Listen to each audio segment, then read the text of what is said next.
Do you ever feel like how you eat is kind of weird? Like you've never met anyone or heard of anyone or read in any magazine about people eating and craving the same foods in the same weird combinations or the same quantities as you do?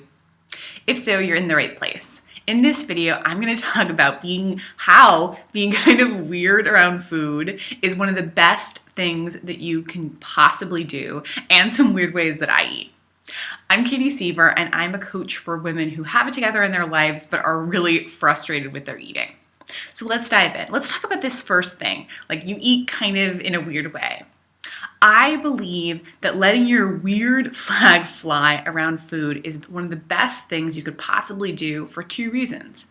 The first reason is that all of us are kind of weird. We're all kind of idiosyncratic, and we all have needs and desires and cravings that can't easily be summarized in some sort of listicle or some sort of silly recommendation on a healthy living TV show. And if what you're craving is, half a cookie and a few bites of leftover salad and a slice of leftover pizza and then another cookie and maybe a pear, then I firmly, from the bottom of my heart, believe that that's what you should eat. And why is that? Because it's been my deep experience with myself and with my clients that when we eat in a way that deeply satisfies us, we stop eating. But when we eat in a way that doesn't deeply satisfy us, then we keep eating. Whether it's we keep eating at that meal, or we eat a lot more at our next meal, or the meal after that, or over the course of our whole week, we keep eating because we're not truly satisfied. But if we let ourselves eat that unconventional combination of foods that we feel like, oh, maybe we shouldn't have, then we stop. So I want to give you a really personal example of how I eat in a kind of weird way. So I love dessert foods, like baked goods, chocolate, pie, cookies, brownies. I guess those are baked goods. I really love them all. Everyone who knows me knows this about me. But something that's really interesting that happened to me over the course of my journey with food is that before I started doing all this investigation, I loved dessert. Dessert which comes after dinner. That was my kryptonite. I was always eating too much dessert. I was always feeling so guilty. But once I started really delving into my relationship with food and letting my weird flag fly, I realized that I actually didn't really enjoy eating sweet things right after a big meal. It didn't appeal to me at all. Once I'd eaten a big meal, I was full and I just wanted to move on with my life.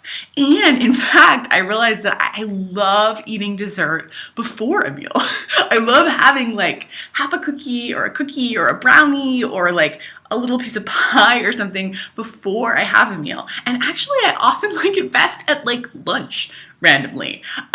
Frankly, I've never heard of any person else in the world who likes to eat this way.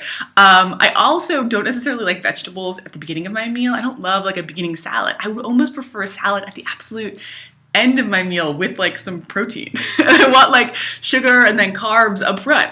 So I'm not saying that you should eat like this at all, but I am saying that eating like this has helped me on the whole eat less and feel much more free and authentic and intuitive about my eating.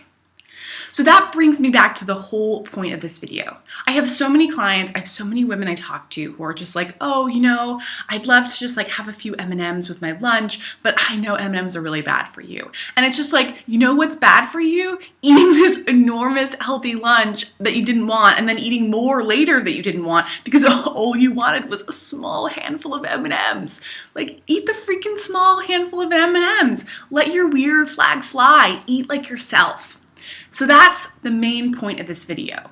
When you eat like yourself, when you eat like the weird, wonderful person that you are, you're satisfied and you eat less overall. I would love to know what you think of this idea, this methodology. Do you feel like you let yourself be sort of a weird person around food, or do you feel like you're oh, I shouldn't do that. That's not what's appropriate. So I would be so grateful if you joined in the conversation and left a comment below this video.